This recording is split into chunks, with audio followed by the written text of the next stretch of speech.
Hello guys, welcome back to our YouTube channel. Jina langu ni Rajab Synic.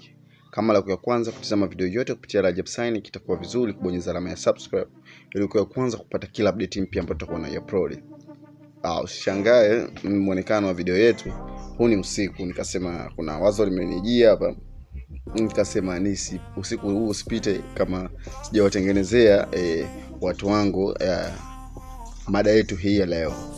Mada yetu ya leo tunaenda kutaja tofauti tatu ambazo zinaipa tofauti hizo zinazoipa PayPal na Pesapal. Ili swali nimekuwa nikiuliza na nimekuwa nikikosa muda wa kujibu kutokana na ratiba yangu kwa kubana kidogo. Nimeziandaa hapa fast tofauti tatu ambazo zitaweza kutofautisha Pesapal na PayPal. Tofauti ya kwanza ni upatikanaji wake.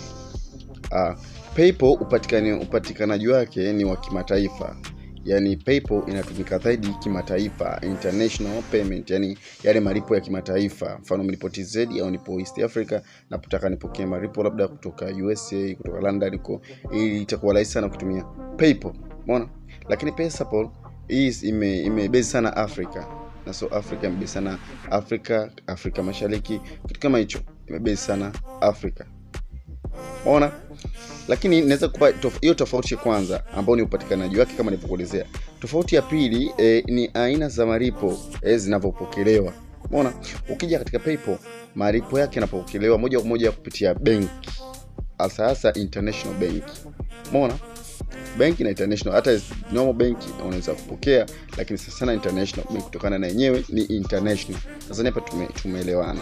Lakini Pesapal unapokea moja kwa moja kwa mobile. Mfano, ukiwa na Pesapal, sawa? Ukiwa na account ya Pesapal, labda umepokea pesa kutoka kwenye malipo yako ya website na kadhalika. Yale malipo utayatoa moja kwa moja kwa mobile, sawa? Kwa mobile. Kwa hiyo kama pesa utaitoa, utatoa kwa mobile. Umeona? Mfano utaweza kutoa kupitia M-Pesa au Airtel Money na kadhalika. Umeona sasa? Hiyo ni aina ya ngapi? Ya pili. Aina ya tatu na ya mwisho, matumizi katika biashara ndogo. Sijui umeelewa. Pesapal imelenga sana kimataifa.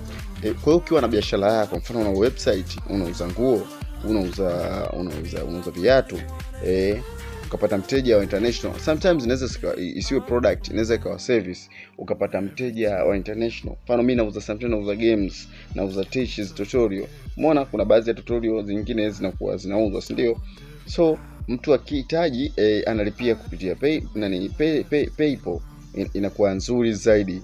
Lakini kwa wateja wa East Africa au Afrika Mashariki, ni vizuri zaidi kutumia Pesapal, kwa sababu Pesapal hata makato yake yatakuwa simple, nita afford, nitaweza kutoka kupitia line yangu ya Airtel Money au Tigo etc. Umeona? Lakini kwa PayPal huwezi kutoka kupitia mobile. Umeona? Huwezi kutoka kupitia mobile hapa kwa Tanzania huwezi kupitia. Lakini kwa Kenya nadhani sijajua, ila nadhani unaweza ukatoa kupitia M-Pesa ya Kenya. Japokuwa nilisikia Bongo hapa imefika au kutoa kupitia Tigo, lakini sija uhakika na siwezi kuongelea kitu ambacho sina uhakika nacho. Kama umeipenda video hii, usisahau kubonyeza sehemu iliyoandikwa subscribe, like, comment na kushare ili ukawe kwanza kupata kila update yetu ambayo tutakuwa na upload. Jina langu mimi ni Rajab Synic. Naomba nikutakie siku njema na usiku uliojaa tele.